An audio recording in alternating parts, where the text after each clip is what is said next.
اعوذ باللہ من الشیطان الرجیم بسم اللہ الرحمن الرحیم السلام علیکم ورحمۃ اللہ وبرکاتہ۔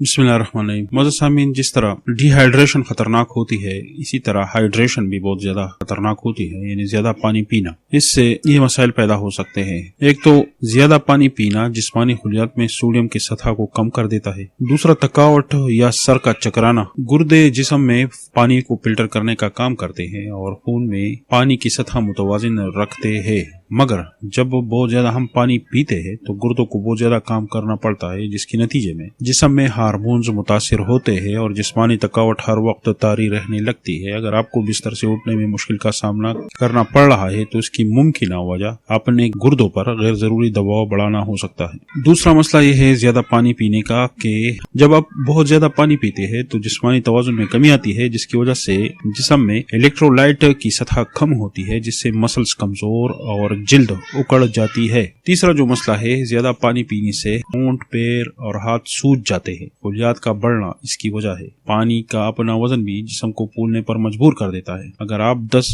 سے زائد گلاس پانی پیتے ہیں، ہاتھ پاؤں میں سوجن کا آپ کو سامنا ہو سکتا ہے، تو مقدار میں پھر کمی لائے۔ سوجن کی ایک وجہ یہ بھی ہے، اگر آپ بہت زیادہ پانی پیتے ہیں، جس طرح پانی کی کمی کی وجہ سے انسان کو وومیٹنگ ہو جاتی ہے، تو اسی طرح زیادہ پانی پینے سے بھی اس طرح کے ناخوشگوار علامات سامنے آ سکتی ہے، یعنی جی مت لانا، قے کرنا، ہیضہ وغیرہ۔ اسی طرح سر درد، جس طرح کم پانی پینے کی وجہ سے سر درد ہو سکتی ہے، اسی طرح زیادہ پانی پینے سے بھی خون میں موجود نمک کی سطح گھٹنے لگتی ہے، جس کے نتیجے میں جسمانی اعضاء سوجنے لگتے ہیں، جس کی وجہ سے خلیات بڑھتے ہیں، دماغ کا حجم بڑھ جاتا ہے، سر پر دباؤ بڑھتا ہے، سر درد کی شکل میں ظاہر ہوتی ہے، پھر دباؤ سر درد کا شکل اختیار کر لیتا ہے، سانس لینے میں بھی مشکل ہو سکتی ہے۔ تو اسی طرح ہر چیز میں اعتدال ضروری ہے، زیادہ پانی پینا بھی ٹھیک نہیں بھائی۔